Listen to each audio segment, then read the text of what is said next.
Ladies and gentlemen, welcome once again to another episode of College Football Pros. My name is Nick. I'm your host, and I'm joined, as always, by Drew Van Jura. And we are excited today because we are joined by the University of Tulsa beat reporter for the Tulsa World, Kelly Hines. How are you doing this afternoon?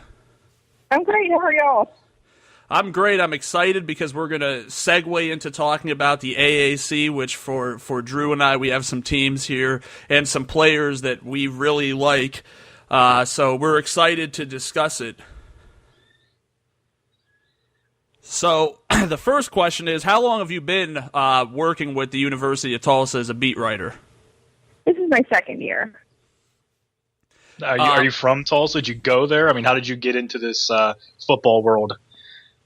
Well, I'm from Oklahoma City. I attended Oklahoma State, and I've been working at the Tulsa World coming up on 8 years, and half of that was in other departments. But I've been in the sports department for a few years, covered high schools, covered Oklahoma State football and basketball for 2 years, and now I'm covering Tulsa. So that must be quite a change up in a couple of different ways, going from Oklahoma State, which is in one of the, Power 5 conferences, to Tulsa that's, a little bit less known. Is there a lot of difference in how those programs are handled? Yeah, there is. And, as a publication, we handle Tulsa a little bit different from Oklahoma State and Oklahoma. We have 2 people on each of those beats, whereas I cover Tulsa by myself, and it's the access is obviously a lot different. I can watch all of practice, talk to basically anybody on the team, and, access is awesome. Whereas at Oklahoma and Oklahoma State or other FBS programs we cover, it's a lot different. There are a lot more policies, restrictions, that sort of thing. So it's different, but for me, I like that I can, basically do what I want. Yeah, I mean, talk real fast is about Philip Montgomery coming in as the head coach here. Obviously coming in from Baylor, different feel, different, type of offense. How do you think he's fitting in, and how do you think his first year he's adapting? It's really interesting because at Baylor, talking about access, their access was pretty limited, especially in terms of assistant coaches. They pretty much were off limits to the media. So Philip Montgomery had done almost no interviews, in years. And so, you hear that about a guy, and that's a guy you're going to be dealing with. And I was like, I don't know how he's going to be to deal with, but he's actually way more of a people person than I ever thought that he was, just because when he first came in, he had been used to being in the shadows basically his entire career. He'd never been a head coach at any level. He'd worked for a long time at the high school level and never been a head coach there. So, and he'd been kind of in the shadow of Art Briles, and they have a very close relationship. So didn't know how it was going to go exactly, but he's a really high energy guy, super likable. And because of that, the players bought in, pretty much from day one. And, I think it's a really good fit in terms of, the university it's the smallest FBS program. So it's really tight knit, and, the football program is a big family, as it is a lot of places. But, I feel like this is a way better fit than it seemed at the time. At the time, it seemed like, well, Tulsa's bringing him in because they want to get back to their high-flying offensive days and put up a lot of points, and, hope the defense holds up. But I think it was a lot better hire than maybe it seemed at the time. I think that's part of what this Tulsa team really needs, is that energy. Last year, I don't think they really struggle at having some good offensive playmakers. I watching the games, I like what Dane Evans does. I like Kevon Lucas. I like Langer. There's a number of guys on this team that I really think have a lot of talent. But offensively, they just couldn't put the points on the board. Defensively, it didn't seem like they could keep the points off the board. So seems to be a lot of change that was necessary for this team to prosper. So what are the expectations for this team in 2015? I think more than anything, fans want to see an exciting brand of football, and that's pretty much what Montgomery promised from day one. He kind of coined this fun, fast, physical thing that he said at his introductory news conference, I think just kind of off the cuff, just talking, and that's kind of been their marketing slogan. So that's kind of what people expect. Like, they may not win a lot of games, and their defense has some, they need to make some strides, but I think that they're going to be fun to watch, and they're going to be competitive, and they're definitely going to be very fast-paced. I mean, it's something that Tulsa showed during the spring, and they had their first scrimmage, really, of the preseason on Saturday, and that's how they're going to be. They're going to be good on the offense. They've moved a lot of guys around on defense. They're trying to get more out of that group. But, a lot of interesting hires with, Brian Norwood and Bill Young, who have been around the block. They're co-defensive coordinators, and they're trying to get that, the defense together. But like I said, moving guys, even offense to defense, just trying to figure things out on that side of the ball. But they've definitely made strides. You mentioned that they scrimmaged this past weekend. Was there anyone that stood out in particular at that scrimmage? I thought Dane Evans did pretty well, and he's done well during the preseason. I think where he really turned the corner was during the spring, and he had a good year by most accounts, last season. But I think his poise was something I felt like wasn't always there. And he's still a young quarterback. I mean, as a sophomore, and now he's going into his junior year. They actually haven't officially named him starting quarterback. I think it's going to happen in the next few days, but I don't think there's any doubt that it's going to be him.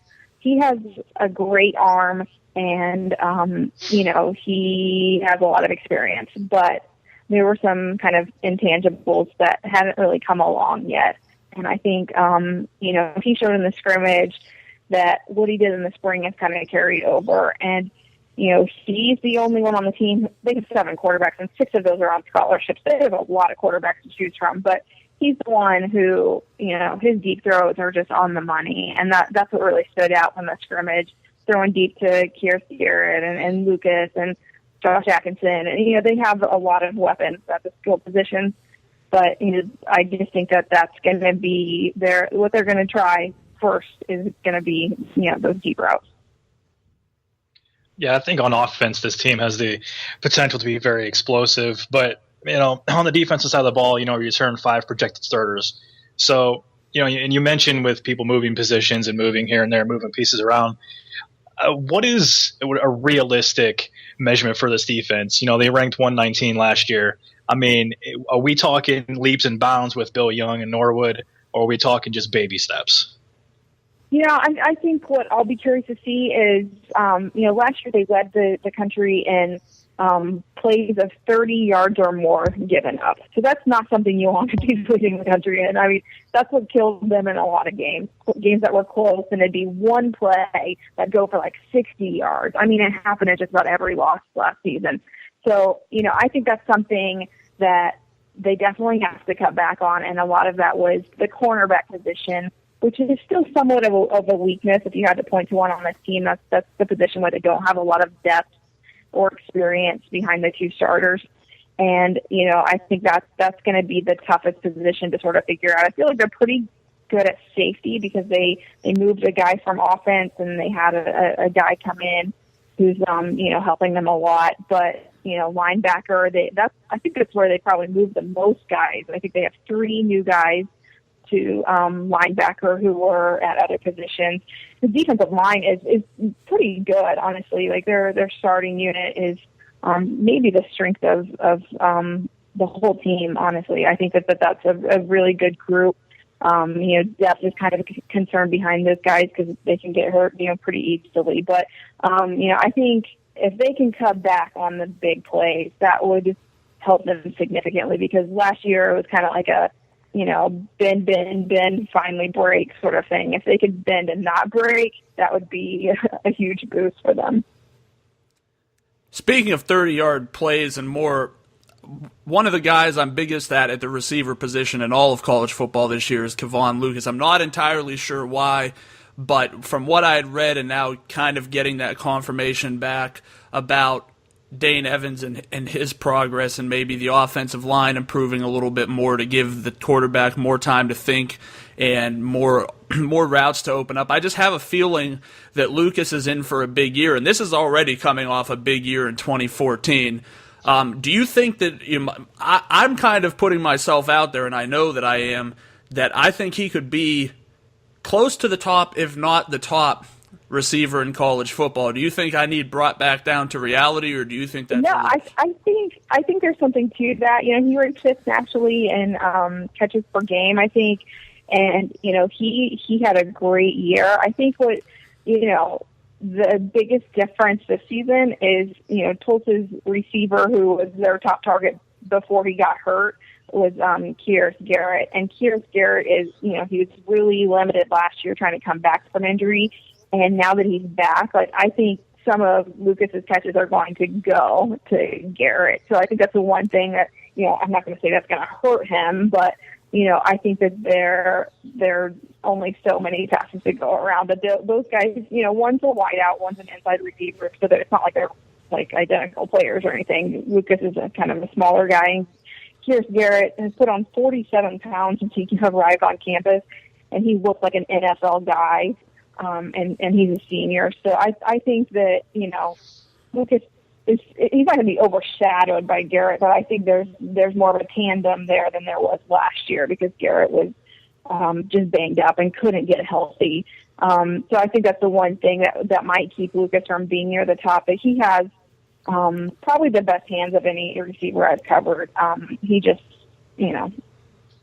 plucks it out of the air and hold on to it better than anybody I've seen. So, those two guys are going to be fun to watch, especially, I think, with Dane Evans' improvement. As you mentioned, the offensive line, they returned just about everybody, but they moved a lot.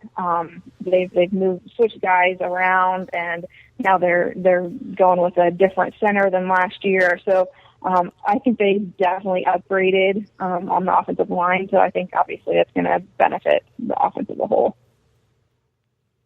Taking a look around the rest of the AAC, what are your thoughts on, as the conference as a whole, and do you think Tulsa has a chance this year to maybe, make some noise in this conference? Yeah, I think, the conference is definitely stronger than it was last year. I'm really intrigued by the West Division. I'm intrigued by the conference as a whole because it moves the division. You bring in Navy, but especially in the West, you have 3 first-year head coaches, and then you also add Navy. So it's a lot of new faces and maybe some, unfamiliarity there.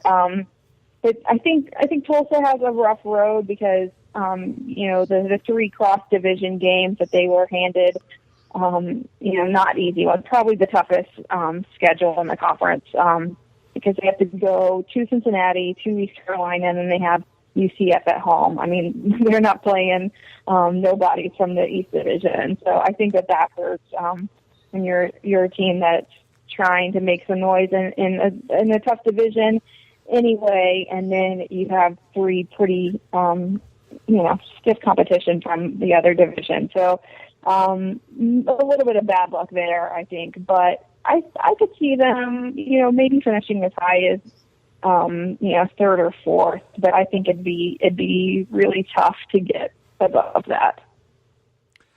Yeah, I think Drew and I are particularly high on Cincinnati and Houston when it comes to the AAC, and it's nothing against Tulsa. I think, like you said, what to expect from this team isn't going to be pushing to be the best necessarily, but they're definitely going to take a step forward in all ends, and they're going to move on to become a more exciting team.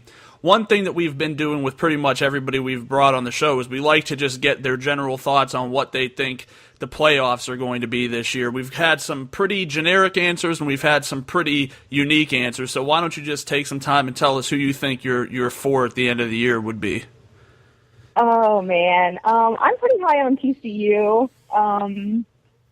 just because I thought that last year, they surprised a lot of people. And, I think that's my pick to win the Big 12, and I think the Big 12 is pretty decent. So I would say I would put TCU in there. It's tough. Maybe Alabama, Ohio State. I feel like they're probably going to be up there. And for my 4th one, I'll go USC. So I'm going to go with those 4. I like it. I mean, that's pretty much my 4 to a T.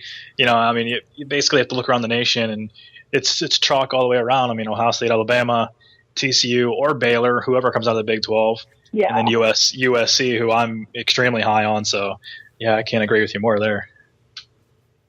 Yeah, I think if I had to pick somebody to win it all, I might say TCU, but they might not even be the best team in their conference. So I think that's one of the most, anticipated games of the season is TCU Baylor. So that's the one I'm looking forward to.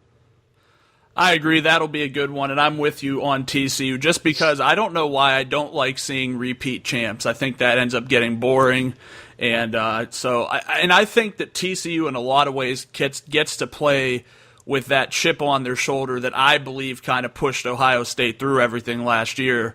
So I'm 100% on board with that. Would love to see it happen. That team is just going to be amazing to see. I know they get some AAC opponents. I think they get SMU, I know for sure, so that should be a beatdown. Should be very fun to watch. TCU could put up three digits in that game. We'll have to see. Kelly, we thank you for being on the show today. Is there anything that? Why are you laughing at me? You know what I mean, Drew? Because you were going to say thanks for having us when we called her, so that's kind of funny. Let me tell you something. I've been up since early in the morning. I've done a lot of work. We've talked to a lot of people. I didn't get to sleep. I haven't eaten yet. I could go on and on and on and play the world's smallest violin for you, and it wouldn't be good enough. It's just excuses. Kelly. It is just excuses.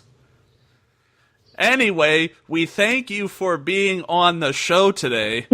And is there any parting words you want to leave our audience? Tell them where to find you, any other projects that you're involved in?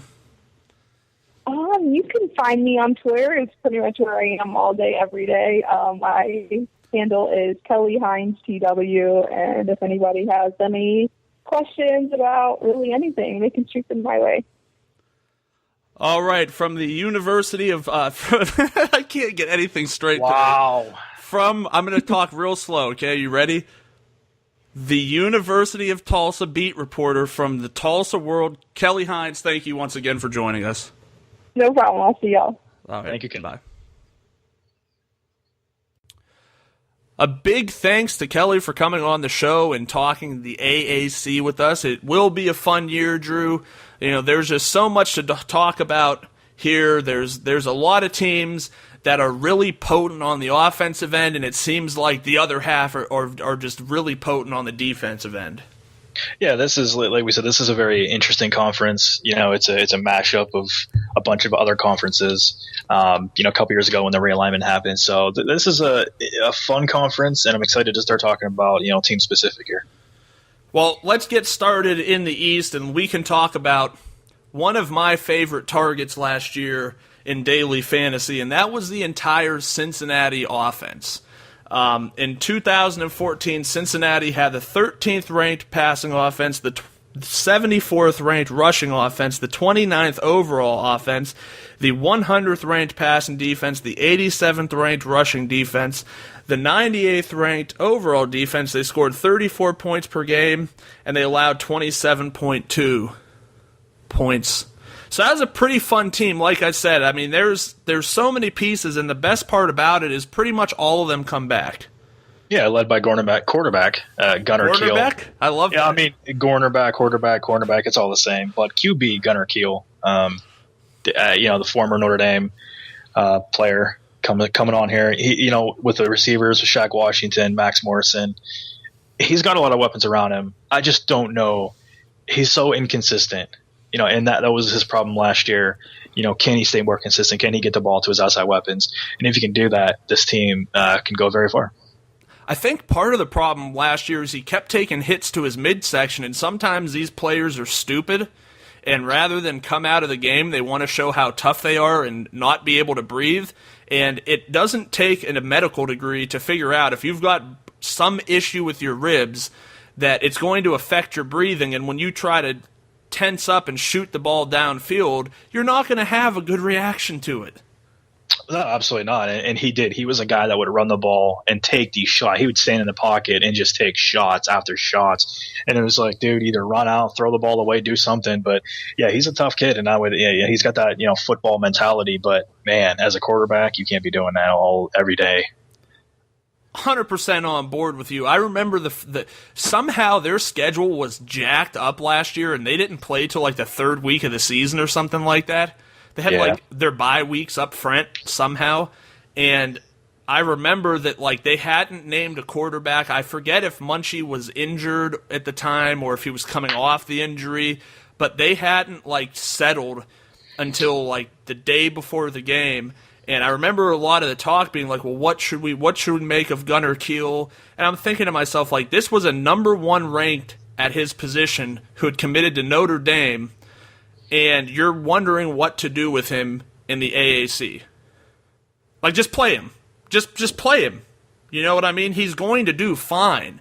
There is a step down in competition from a school like Notre Dame to the AAC. I know you might take issue with that. I know you're not exactly high on what the Notre Dame schedule looks like, but I think as a whole, the teams you're playing in the AAC are not the level of what he would have faced at Notre Dame, and he went out and he had an amazing game, and he did that for several weeks until, like you said, he started playing stupid and running too much. I like him. He's one of my favorites. I think there's a legitimate shot if he plays every game, he could hit something like 4,000 yards and 40 touchdowns because this team's going to chuck the ball. They're going to let him. The O-line's improving. You have Mike Boone and Rod Moore. Moore's out of the picture this year, so it's just Boone. Hosey Williams backing him up. I like the strength of that unit. The receivers, just insane. Shaq Washington, Mikael McKay, Chris Moore, Max Harrison, and Johnny Holton. That's 5 legitimate great receivers that are all coming back. I just really like the potential for him in this offense. Yeah, I couldn't agree more. This offensive returning 8 projected starters, they really shouldn't miss a beat. With Gunnar Kiel last year, he had 3,200 yards, 31 touchdowns. Like you said, if he stays healthy, 4,000 yards. 35 to 40 touchdowns are, it's easily in grasp with these receivers. They went 9-4 last year, lost a lot on defense though. Only returned 5 starters. I have some serious question marks on this defense, especially the defensive backfield. I know this, they got beat 55-34 to Miami midseason. And, I know my Canes aren't really the offensive juggernaut that the 55 points might suggest. So, the defensive backfield to me has some major question marks, but I don't know. This defense has potential. I just don't know. The defense was laughable last year. It was a regular target for me. You would always want to play whoever was playing Cincinnati. And the only reason they rank high enough is because there's some seriously inept teams offensively that they played. So if a team's putting up 200 total yards against you, it's going to make you look much better than you actually are. I think it's a tough road for the team as a whole. Let me ask you an honest question. To me, and it could just be me, but I view Kiel and his arrangement similar to Brandon Doughty at Western Kentucky. Do you think is that a fair parallel for what Kiel's potential could be, or do you think that offense is just light years beyond what Cincinnati has? Man, that's an interesting question, but I think. Yeah, I don't think Cincinnati's there yet. I don't think they've proven enough. Doughty and those guys have proven, game in and game out that they can go for 600 offensive yards. The Cincinnati team, no, it's not there yet. I think it's the ceiling is there with the senior leadership and the receivers and Gunnar Kiel, but it's not there. Yeah, I think it's an interesting thought. Yeah. If nothing else, it's hard to compare one team to another because there's so many different moving pieces and so much that sets one team apart from another. But I don't know. I kind of would agree with you to an extent, but I think the margin's probably a little bit closer than the average person would think. Oh, I could agree with that. This conference as a whole just really, really confuses me. Do they want to be in the Power 5 question, in the echelon, or are they MAC echelon? I don't know. This is like an in-between conference to me. So I agree with what you're saying. Some of these teams that Cincinnati's playing, they're not there, and it's just really confusing and hard to judge, how good this team really is. So we'll move on to one of those teams in Connecticut that had the 113th ranked passing offense, the 119th ranked rushing offense. That's the 10th worst in the country. The 3rd worst overall offense, the 37th ranked passing defense, the 71st ranked rushing defense, the 50th ranked overall defense, They scored 15.5 points, which is the fourth least in the country, and they allowed 29.8. And last year, this team was just a train wreck on offense. Yeah, so was our coaching staff, and Coach Bob Diaco shifted every single one of his coaches on the offensive side of the ball to a different position. So that tells you the lack of anything last year. I don't know if that inspires confidence for this year then. That's what I'm saying. Like, everybody's learning a new position, new players, new terminology. So, they won 2 games last year. They win 2 to 3 games this year. It's a good year. They're losing, the year before, he did not perform poorly. But last year, just due to what was going around him, did, and that's Jeremy Davis, who's now, I believe, with the Cowboys. I could be wrong. I haven't paid that much attention to the NFL and who's where, but I know he's in the NFL trying to give it a shot. Deshaun Fox, who was a fantasy darling for 2 weeks last year, is gone. Noel Thomas and Sean McQuillan are the pieces that are left in the receiving portion. Offensive line returns 8 of 10, have to replace the center, which is tough. Max DiLorenzo and Arkeel Newsome with Ron Jackson look to be the primary beneficiaries of the backfield. And Bryant Sheriffs appears to be the starting quarterback. I just don't know, man. I'm definitely the furthest thing from sold on this team. No, there's nothing on the offensive side of the ball that leads me to believe that this team could take that next step forward. Defensively, they returned 7, but when your offense is putting up 3 points a game, I don't care what your defense looks like, you're not going to win any games. Yeah, and they didn't really get tested last year because the margin was 15 points. So your passing defense wasn't really tested because teams didn't have to do it. So that's the reason why your defense looks as good as it was. I don't know. It's one of those situations where production should improve. We'll have that talk. I love that talk. Production should improve because it was so god-awful last year. Well, it might not. I'm just going to be honest with you. I don't like what I see here. This looks like another team that is just in that struggle category. I don't know when they're going to come out of it, but it does not look like it's going to be this year. Yeah, Bob Diaco has that team maybe pointed in the upward in a direction. But it is definitely in a direction. But the next couple of years, I think, could be a struggle for UConn, which is sad because it was a fun program to watch for many years. In the mid-level. Sure. Moving along to another exciting team to watch last year, East Carolina, who had the 3rd-ranked passing offense, the 66th-ranked rushing offense, the 5th overall offense, the 101st passing defense, the 11th rushing defense, the 38th-ranked overall defense. They scored 35.8 points. They allowed 25.8. And this is another team that's just going to be going through all kinds of changes this year. Yeah, you lose your top 2 receivers in Justin Hurdy and Cam Worthy. It was 2,500 yards and 14 touchdowns last year. You lose. You return Isaiah Jones and Devon Grayson, who had some playing time. I like Isaiah Jones. I think he could be a legit fantasy player this season. Quarterback-wise, I have no idea. Ben Kurtz, Blake Kemp. I don't know who they're going with. I don't know if they've named one yet. But on the offensive side of the ball, again, this team was so much fun to watch the past couple years. And this year, I don't know how much fun they're going to be.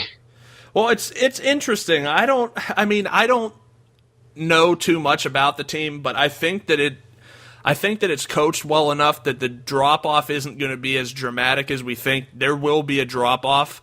I think Ben Kurt, from what I've read about him, the capsule I saw on him is that he has a big arm and he's more mobile than Shane Carden. So for me, that automatically kind of gets my antennas up because anytime I hear the word mobile quarterback, I immediately think, okay, this guy's on my radar for someone that could be played in daily fantasy.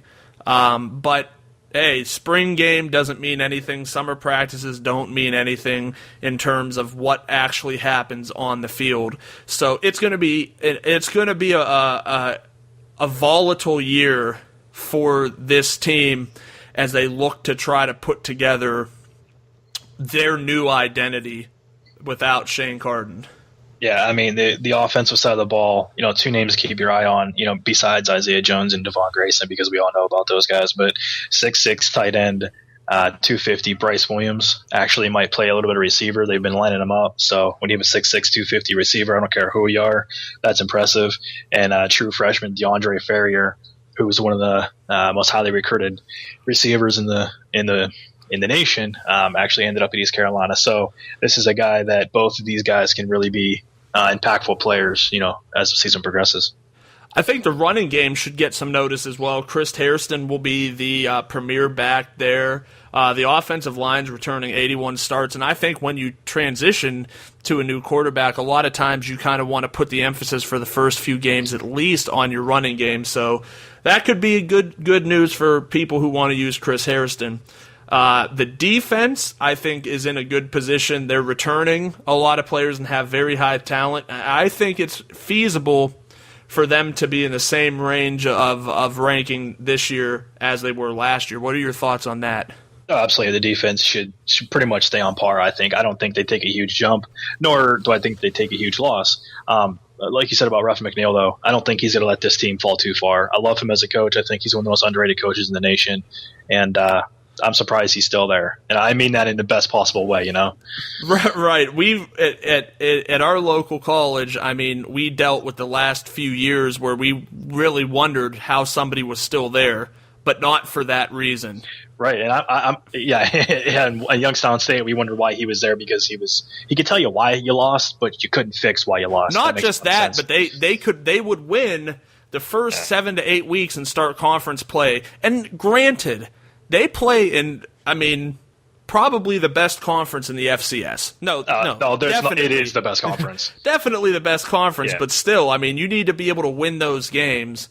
And every time October rolled around, it was just a trip and fall downhill. Absolutely. On the flip side of that, Ruffin McNeil is such a good coach that I'm surprised none of the big-time programs have come calling for him. Maybe they have. Maybe he's turned them down. I don't know, but I really like what he's doing at East Carolina. I do. Tough to say. Another team that's going to be in a difficult position this year is South Florida. 2004 were the 2004. Wow, I'm really throwing us back today. There we go. We'll take it back. 2014, the 97th ranked passing offense, the 117th ranked rushing offense, the 8th worst overall offense, the 52nd ranked passing defense, the 85th ranked rushing defense, the 71st ranked overall defense. They scored 22.2 points a game, and they allowed 27. Drew, what do you think about South Florida in 2015? This is a team that I have serious question marks about. Willie Taggart wants to run the ball, wants to be the smash mouth offense, and that's fine.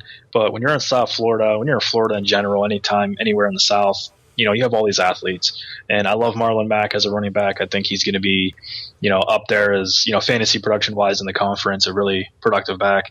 But I just don't know why this team isn't better. They're not losing a lot of recruits to Miami and stuff, because we all know how that goes in recruiting. And they should just be better. This is a team that I don't get. You're from South Florida. Recruit athletes, recruit speed, recruit all these things. And it seems like Willie Taggart is just, we talked about before, and then, or other conferences in the CUSA about, people running their specific type offenses. And this is a situation where the offense doesn't fit anything. It just doesn't. You should be having receivers and all these guys and all these great running backs. And like I said, I love Marlon Mack. But at the same time, why are you not winning games? I don't get it. This team doesn't compute to me. Well, they can't score. That's what it ultimately comes down to. I think in 2014, there was not good quarterback play. And it starts and it ends with your quarterback in very select situations that might not be as factual. But South Florida is not lucky enough to call themselves one of those schools. One of those schools would have been Wisconsin last year, where they were predicated on the run. That's what I think they want to try to do here, but unfortunately they don't have the pieces to make it work. Marlon Mack started out really nice to the year last year, and it just seemed like just pittered off at the end and wasn't necessarily, majorly relevant. They're losing their top receiver in Andre Davis.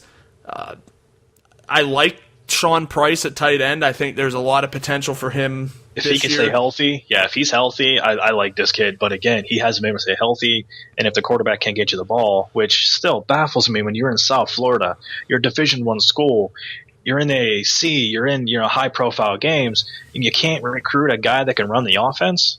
I just don't get it, dude. I honestly don't. At quarterback, it looks like Quentin Flowers or Showers. Is it Showers or is it Flowers? Flowers. And Stephen Bench. Yeah, Stephen Bench, who's as a receiver. No, as a senior, might get a look too, but I think it is going to be Flowers. I think you're right there. I think he's the more dynamic of the two. Indeed. But, I mean, it's got to be done on the field, and last year they just didn't get it done. And I know he had some time at quarterback last year, and I think he played better than the other options, but that doesn't necessarily translate to him playing well. Yeah, no, I agree. I don't know. Like we said, dude, this offense, defense, you win 4 games last year. If you win 4 or 5 this year, it's a good year, but I could see them taking a step back. I think on the plus side, the defensive unit should be about where it was at last year. I think they could take a small step ahead. I feel like the defensive line and the linebackers are on par. I think the defensive backs, could improve. So I don't know. It doesn't matter unless you're one of those elite defenses that are going to allow sub 20 points. It doesn't really matter in this situation because the offense is having a hard time getting over 20. Yeah, I mean, you can't do what you're doing. Your defense can't score, all the points for you. You know what I mean? The offense has got to help a little bit. And this is a team just like Connecticut where we don't know where the offensive production is coming from besides Mac. But like we said, when that's all you have, 11 guys in the box, ball game. That's it. Moving along, we will go to Temple. The 88th ranked passing offense, the 118th ranked rushing offense, the 9th worst overall offense, the 13th ranked passing defense, the 54th ranked rushing defense, the 24th ranked overall defense. They scored 23.1 points per game, and they allowed the 4th least amount of points in 17.5. And my big question on this team is, what version of P.J. Walker are we going to see this year? I mean, this kid was fantastic at times last year. He was so much fun to watch, running the ball, throwing the ball, being a receiver, doing a run, whatever it might have been, he was doing it. But with the caveat is, because he's doing everything, can he keep that production up as a junior? I like this kid, but he needs help around him. I feel like in 2013 he did well, and it just doesn't seem like that translated. And when you talk about taking the next step as a quarterback, certainly the coaches did explain to him that step was meant to be forward and not backwards, correct? Like there was no confusion that you should be improving, right? No, I mean, you would think so, but it didn't translate. I mean, there was no consistency, and you'll have lapses of consistency except for with the most elite competitors most of the time. But, like, the wild amount of consistency that we saw with him last year, just not good. Jalen Fitzpatrick is not in school this year, so, there goes the top receiver. Behind him, their number 2 receiver was running back Jahad Thomas. So that should let you know everything that you need to know about this offense right here. I think it's an offense that's really in some trouble unless Walker can turn it around. If Walker's able to turn it around, there are some talented pieces around him, but I feel like he's the heartbeat of that offense. He absolutely is. Top to bottom, he is the guy. I mean, on the flip side of the ball, I mean, we talked about the defense, but I love their defense. I mean, they return literally pretty much everybody that's there. 10 projected starters.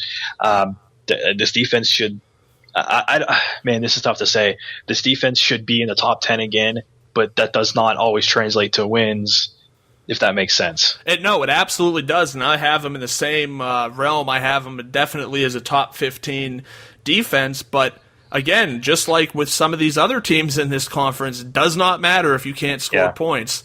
You know what I mean?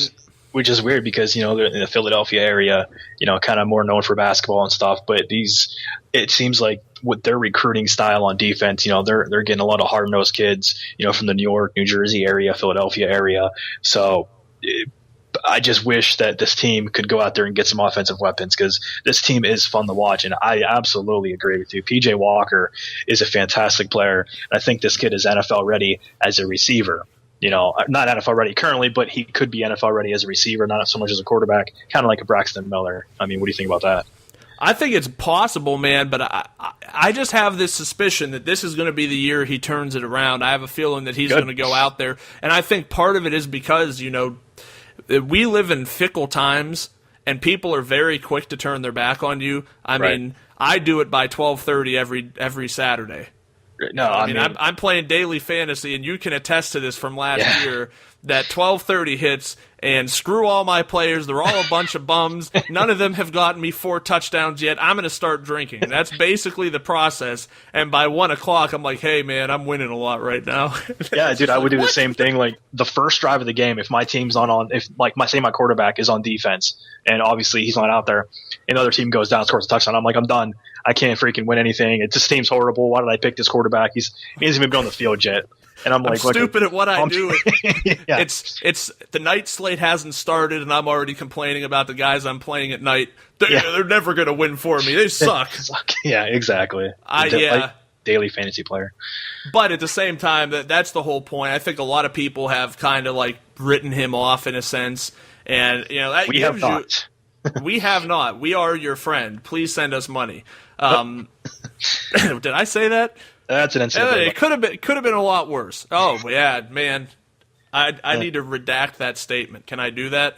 We can edit this. I'm going to just I'm whiting it out. Right, I think legally, under the bird law statutes in this country, that you're able to just say I'm whiting it out, and you don't actually have to go back and edit it. So I think we're covered. I don't know what you're talking about. What? No, I'm saying we're going to go to UCF right now. Oh, we are? Yeah. I wasn't I got to work tomorrow. Ah. Oh, you don't mean physically. No. See, I got caught up there. I was getting all excited talking about Temple, and then you made it. I literally, you sold me, Drew. I did. You sold me on the idea. Also, I'm extremely tired. Does that happen to you a lot? I mean, I have a rough time sleeping. Well, you're a parent. You're a relatively new true. parent, so that has to be the worst. No, dude, actually, I can't. I'm not gonna, sit here and say that because my 1-year-old is just fantastic sleeping. She's been sleeping fantastic for when she was 4 weeks old, so I cannot complain. I've heard horror stories of people that are like, dude, my kid won't sleep. He's been up all night. And the worst is when they get their nights and days confused. So they're sleeping during the day and up all night. Oh, that would be horrible. That sounds awful. That would be so bad. They don't play any good movies late at night. No. That would just be horrible. Bunch of infomercials, but no, dude, my daughter has been fantastic, and I could not have been happier. She's fantastic. She's a rock star. Are you going to send her to UCF? No, I'm going to send her to Miami if my wife will let me.